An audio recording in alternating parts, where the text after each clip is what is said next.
ہرات میں حضور علیہ السلام کی اولاد سے ایک شہزادی بیوہ ہو جاتی ہے تو وہ اپنے بچوں کو لے کر کے سمرقند میں آتی ہے اور پوچھتی ہے کہ یہاں کوئی شخص ہو جو مجبور لوگ مفلوک الحال لوگوں کی مدد کرتا ہو۔ تو لوگوں نے بتایا کہ یہاں دو بڑے سخی لوگ ہیں، ایک مسلمان ہے اور ایک مجوسی ہے۔ تو اس نے کہا مجھے تو مسلمان کے پاس ہی جانا چاہیے، اور گئی اور کہا کہ میں مفلوک الحال ہوں، میرا خاندان رسول صلی اللہ علیہ وآلہ وسلم سے تعلق ہے، غریب الدیار ہوں، شوہر کا سر سے سایہ اٹھ گیا ہے، یہ بچے ہیں، تو آپ اگر میری مدد کر دیں تو میری سفید پوشی کا بھرم باقی رہے۔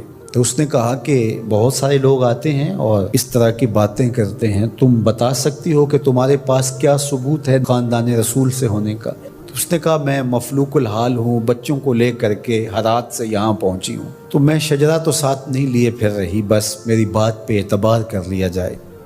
اس نے کہا کہ میں تیری بات پہ اعتبار نہیں کر سکتا۔ خیر وہ وہاں سے اٹھی اور اس مجوسی کے پاس چلی گئی اور اس کو جا کے بتایا کہ مفلوک الحال ہوں، یہ میرے چھوٹے یتیم بچے ہیں، میں رسول کریم صلی اللہ علیہ وآلہ وسلم کی اولاد سے ہوں، تو آپ اگر میری مدد کر دیں۔ تو اس نے انتظام کر دیا ایک چھوٹے سے گھر کا، اور جو ضروریات کی چیزیں تھیں وہ باہم پہنچا دی۔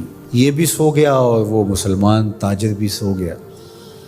ابن جوزی لکھتے ہیں کہ جب رات ہوئی تو اس مسلمان تاجر نے، سخی نے، خواب میں جنت کے منظر کو دیکھا کہ ایک خوبصورت محل ہے جس کے پاس حضور نبی رحمت صلی اللہ علیہ وآلہ وسلم کھڑے ہیں۔ تو یہ آگے شوق سے بھرا اور کہا حضور یہ محل اگر آپ مجھے عطا کر دیں۔ تو فرمایا یہ ایک مسلمان کا ہے۔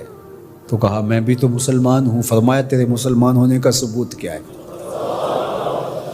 آنکھیں کھل گئیں، ماضی کا سارا قصہ ذہن میں تازہ ہو گیا، اور وہ جو لفظ کہے تھے کہ تیرے سیدہ ہونے کا ثبوت کیا ہے، وہ لفظ احساس پہ ہتھوڑے برسانے لگے اور نکال دیا گیا دربار رسالت سے۔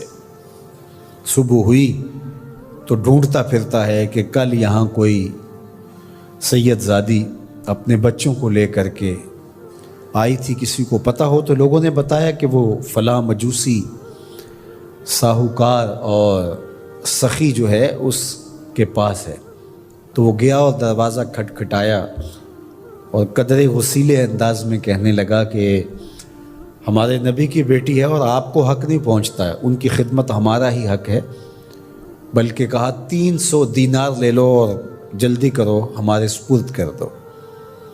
تو اس نے مسکرا کے دیکھا، کہا کہ میں نے تو انڈٹھا سودا کیا تھا، اب تو منظر دیکھ چکا ہوں، جہاں رات آپ کو دھکے دے کر نکالا گیا وہاں مجھے وعدہ دیا گیا کہ تو نے میری بیٹی کی خدمت کی ہے، تجھے اور تیری نسل کو جنت کی ضمانت دی جاتی، اور میں تو حضور کے ہاتھ پہ کلمہ پڑھ کے اسلام قبول کر چکا ہوں۔